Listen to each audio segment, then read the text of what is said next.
I'm here today with Christopher Koch, Deputy Chief Financial Officer at Freelancer. Christopher, thanks for your time. Thanks, David. Can you tell us a little bit about the Freelancer business? Sure.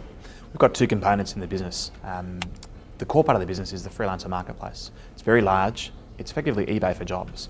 So we have more than 20 million users. We've had more than 10 million projects go through the platform, which has represented more than $3 billion worth of work.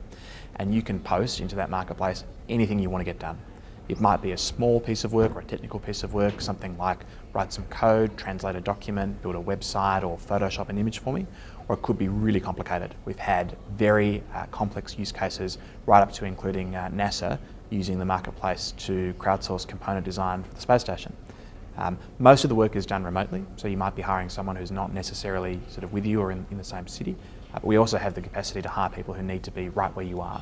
Local jobs include things like pick up my dry cleaning or come and take photos at my event, clean my gutters, any project like that. It's a very, very large marketplace and it's very liquid. We have more than 2/3 of our projects getting a bid within 60 seconds of being posted.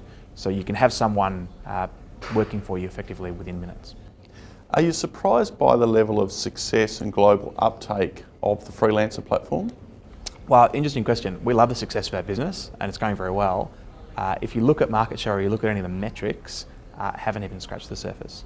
Freelancer's in an interesting position where barriers to entry are very high because in most marketplaces, buyers go where sellers are and sellers go where buyers are, and you typically have one pool of liquidity that's very effective. With 20 million users and very, very low time to first bid in a project, we feel that we're very strongly positioned in that competitive landscape.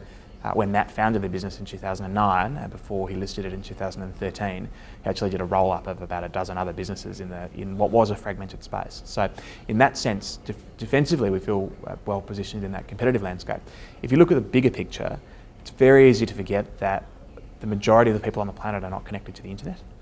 That we're actually, all the people watching this video are in the minority of being connected often in a very high-speed way and in a very productive way to be able to do things like that. So when you zoom out and think that, at the moment we booked 26 or $27 million worth of revenue in the first half of this year, and we have a take rate that's around 26-27% in the core marketplace business. It's it's lower in our payments segment, but however way you look at it, even having at the volumes that we have, several $100 million worth of volume, it's tiny compared to the opportunity.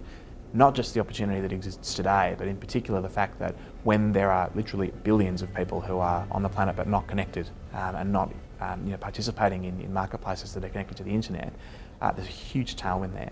Because when people come online for the first time, often in more developing countries or parts of the world, it's not to do what you or I might do online, which is sell our old iPhone on eBay or buy a new whatever from Amazon or Kogan or a lot of those sort of e-commerce sort of interactions that we might have. A lot of people who come online for the first time want to learn a new skill, learn a language, learn how to code, all of which is free now. Education is largely free, high quality content, and then they want to monetize those skills in a marketplace. So I'm very pleased with that success. The positioning of it is quite defensive at this point because there are lots of little marketplaces, but you certainly don't get a bid within a minute really anywhere else. But we think there's a long way to run. The exposure is very, very large. And a byproduct of your product is how it empowers people in other jurisdictions and locations throughout the world to build their own revenue, to build their own business. Is that something that you've been pleased by? Yeah, absolutely. One of the t-shirts we have or slogans or stickers on laptops along with a lot of technical stuff is changing lives, because it's one metric that you can track. And at the end of the day, we're a revenue and revenue maximising and a listed company that's focused on achieving our objectives, but certainly one of those byproducts and one of the ways that you make that marketplace better is to provide those opportunities to people. One of the metrics we have, literally the changing lives metric, is the first time that someone has come online and worked on a project and effectively earned money for doing that. And it presents a challenge for us because the marketplace is so competitive and so popular. You'll be overwhelmed by the number of people you'll get wanting to work on your project or put an entry into your contest. And much like the way you might search, when's the last time you looked at page 2 of Google for your search results? You usually choose on page 1. When you say post a project to do some work, it might be do some video editing for all of the videos that you've just recorded at this conference.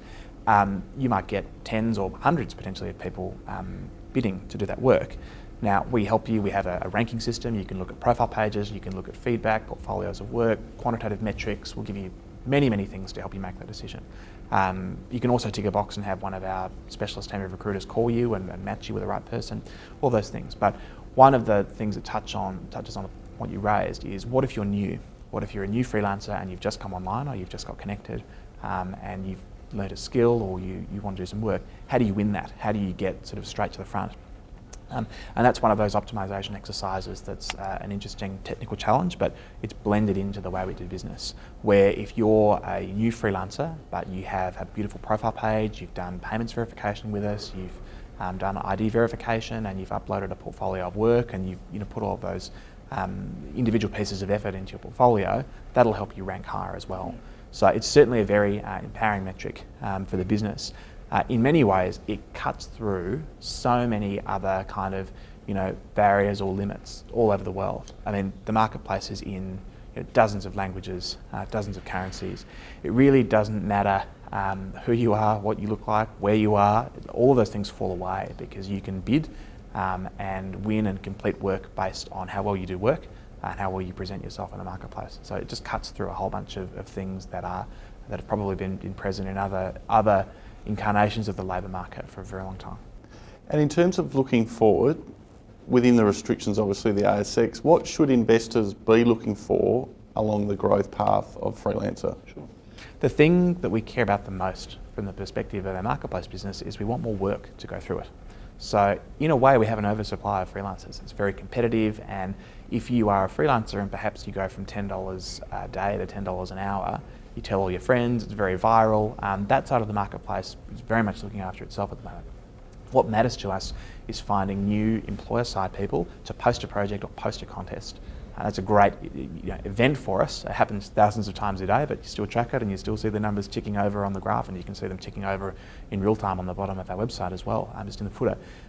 That's what's really important to us. So when you look through and you have quarterly results and half-yearly and yearly results, and you can get caught up in a lot of numbers around the revenue and the volumes, the margins and the take rates and all of these things that move around, if you zoom out, what matters to us is getting new projects and new contests. And there are some things that are very closely related to that are about people's experience with it. So, the quality of work, how happy people are, and in particular, the sort of the litmus test, the health test for a marketplace is how liquid it is. And we're at a point now with more than 2/3 of projects getting a bid within a minute. It's very liquid. It's not like you'll post your project and have to, come back in a few days. You can post a project and just wait a couple of minutes, and you'll start to have interaction with that marketplace.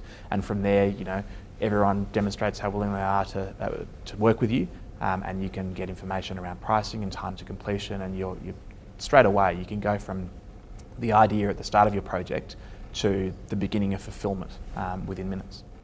And so what are equity holders buying into? So equity exposure is very interesting. I mean, we do have another segment. We have a payments business called escrow.com, which is like a secure version of PayPal. It doesn't have chargebacks.